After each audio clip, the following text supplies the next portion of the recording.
Hello, we're back again. My name is Jeff, and this is Cakes for the Clueless. Today, we're going to do something real simple. We're going to make a good old-fashioned regular chocolate cake. For some people, making a cake can be a little intimidating. You're afraid it won't turn out right, but there are ways to make it easy and make it delicious. Some people say using a cake mix is wrong, that you're not actually making a cake if you use a cake mix.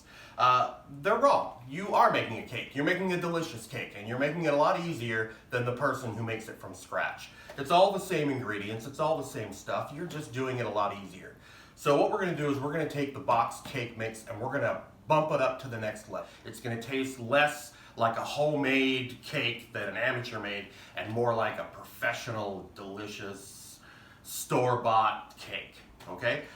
Those people who have an issue with you or me using a boxed cake mix, you can email me at chocolatecake@.com. You're gonna need a few ingredients, okay? You're gonna need a boxed cake mix, obviously. Today we're gonna make chocolate cake, okay? So you need a chocolate cake mix. You're going to need, it calls for 1 cup of water, 1/3 cup of vegetable oil, and 3 eggs. Instead of the water, we're using buttermilk, okay? Instead of the oil, we're going to use 1/3 cup of melted butter. And the 3 eggs are still going to be the 3 eggs. But we are also going to add a couple of heaping tablespoons of baking cocoa. We're going to add some sour cream. And we're going to add a box of instant pudding that is a similar flavor to the cake, which today is chocolate, so we're using chocolate pudding. We're going to mix all those things together, and what you're going to get is a richer, kind of thicker, fudgier cake. It's delicious. It's got a lot more taste to it. It's just a better cake, really. And no one will know that you used a cake mix. You're also going to need a couple of tools. You're going to need a cake pan. I prefer one that is not a 9-inch cake pan, because a 9-inch cake pan is what everybody's expecting. You want something slightly larger or slightly smaller. This is slightly smaller. You're also going to need a spatula. You're going to need a mixer. I use a big old KitchenAid mixer. You can use a handheld mixer. It works almost as good. And you're going to need a little wax paper. I have cut my wax paper into circles that will fit into the bottom of this cake pan. So as I mentioned, you're going to line your pan with wax paper. And wax paper is just my personal preference. Okay, I think it releases from the cake a little easier. It doesn't stick as much. Some people use parchment paper. These are pull-out parchment papers. They come out on a standardized sheet.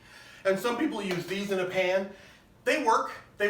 I personally think that the wax paper works a little better. That's your own personal choice. Now you're going to take all of your ingredients and you're going to put them in the bowl. And you're going to mix that up. Remember, don't overmix your cake.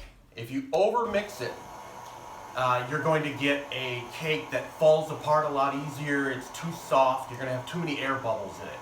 So you want to mix it up so that everything gets good and mixed in there, but just to that point and not beyond. Now you put the cake mix in the pan. Here is one of your little inserts. You're going to put that right in the bottom. Then you're going to take a little bit of cooking spray and just do a little just around the edges. And believe me, you'll thank yourself later for that. Now we're going to put the cake mix into the pan. Now you don't want to fill your cake pan too high. This cake mix makes more than one cake. You only want your cake to be about 2.5 to 3 inches thick. Any more than that, and it's just too much cake without enough filling. So this is going to be about a 3-inch thick cake. Make sure you spread it all over.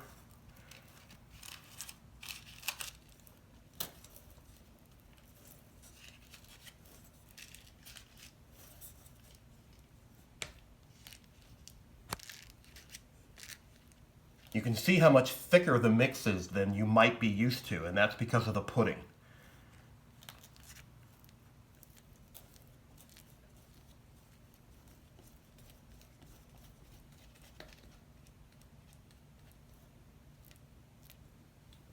Okay, another great trick. After you've put the cake into the pan, do this.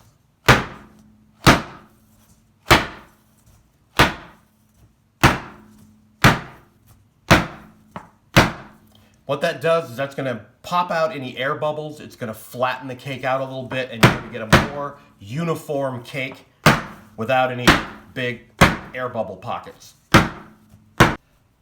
It's in the pan. Now we put it in the oven. Now the box is going to tell you to bake the cake at 350. Sometimes it says 325, but usually it says 350. And what that's going to do is when you cook a cake that fast, you're going to get a dome on top. If you're making a cake that you want to have a flat top, it's a lot easier if you cook the cake at a lower temperature for a longer period of time. You're going to come out with a flatter top that you won't have to cut as much cake off. So I've set my oven for 300. I know it says 325, but I'm just getting it ready.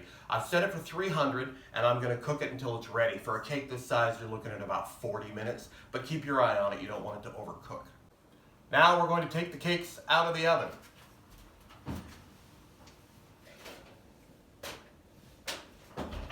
I've already checked it, made sure that it is completely cooked. It's great. You're going to want to take a butter knife and go around the edge to make sure that the cake is not stuck to the pan on the edge. The bottom should be fine because you put the wax paper in there. So we go around the edge, take a cooling tray like one of these here, put it on top, flip. You'll need to remove the wax paper from the bottom of the cake, like so. And because you sprayed it and everything, it comes out very easily. Second tray. And put it somewhere for cooling.